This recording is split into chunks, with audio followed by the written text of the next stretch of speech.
too. Nervous, very, very dreadfully nervous I had been and am. But why will you say that I'm mad? The disease had sharpened my senses, not destroyed, not dulled them. Hearken, and observe how healthily, how calmly I can tell you the whole story.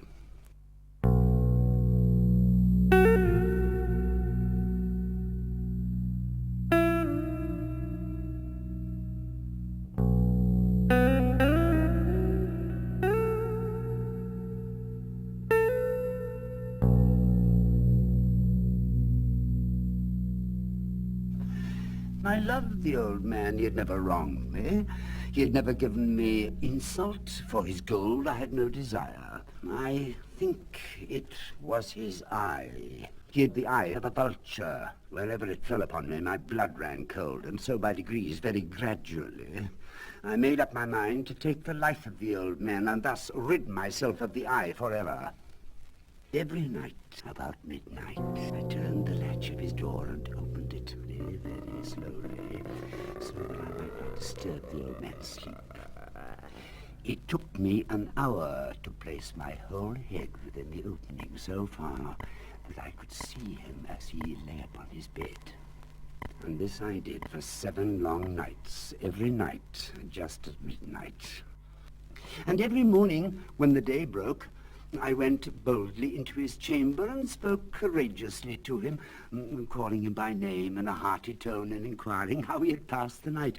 So, you see, he would have been a very profound old man indeed to suspect that every night just at 12 I looked in upon him while he slept.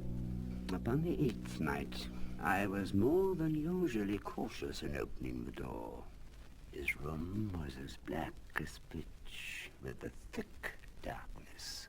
I had my head in and was about to open the lantern when my thumb slipped upon the tin fastening and the old man sprang up in the bed crying out, "Who's there?" For a whole hour I did not move a muscle, and in the meantime I did not hear him lie down. Presently I heard a slight groan, and I knew it was the groan of mortal terror. And now, have I not told you that what you mistake for madness is but over-acuteness of the senses? Now, I say, there came to my ears a low, dull, quick sound, such as a watch makes when enveloped in cotton. I knew that sound well, too. It was the beating of the old man's heart. It increased my fury as the beating of a drum stimulates the soldier into courage. But even yet I refrained and kept still. I scarcely breathed. Meantime, the hellish tattoo of the heart increased. It grew quicker and quicker. The old man's terror must have been extreme. It grew louder, I say, louder every moment. Do you mark me well?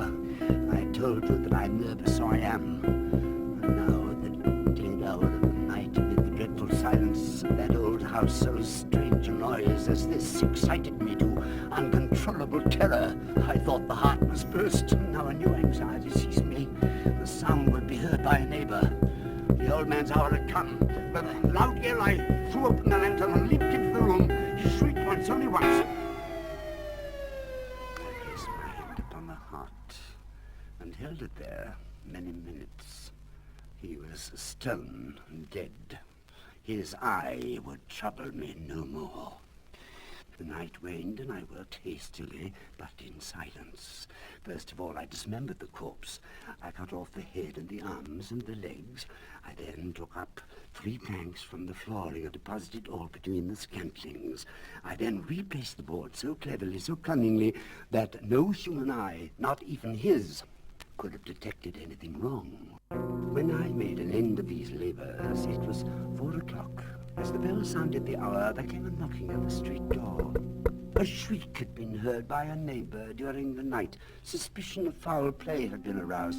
Information had been lodged to the police office, and they, the officers, had been deputed to search the premises. I bade them search well. In the enthusiasm of my confidence, I brought chairs into the room and desired them here to rest from their fatigues, while I myself, in the wild audacity of my perfect triumph, placed my own seat upon the very spot beneath which reposed the corpse of the victim. The officers were satisfied.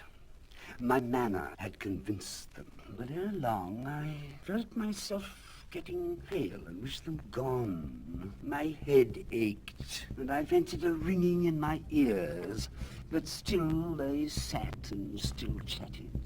I talked more freely to get rid of the feeling, but it continued and gained definitiveness, until at length I found that the noise was not within my ears. No doubt I now grew very pale. It was a low, dull, quick sound, much such a sound as a watch makes when enveloped in cotton. I gasped for breath, and yet the officers heard it not. I arose and argued about trifles in a high key, and with violent gesticulations, but the noise steadily increased. Why would they not be gone? So God! What could I do? I foamed, I raved, I swore. It grew louder, louder, louder, and still the men chatted pleasantly and smiled. Was it possible they heard not Almighty God? No, they heard, they suspected, they knew. I could bear those crazy little smiles no longer. I felt that I must scream or die, and now again, louder, louder, louder, louder. Villains, I shrieked. Dissemble no more. I admit the deed. Tear up the planks. Here, here. It is the beating of his hideous heart.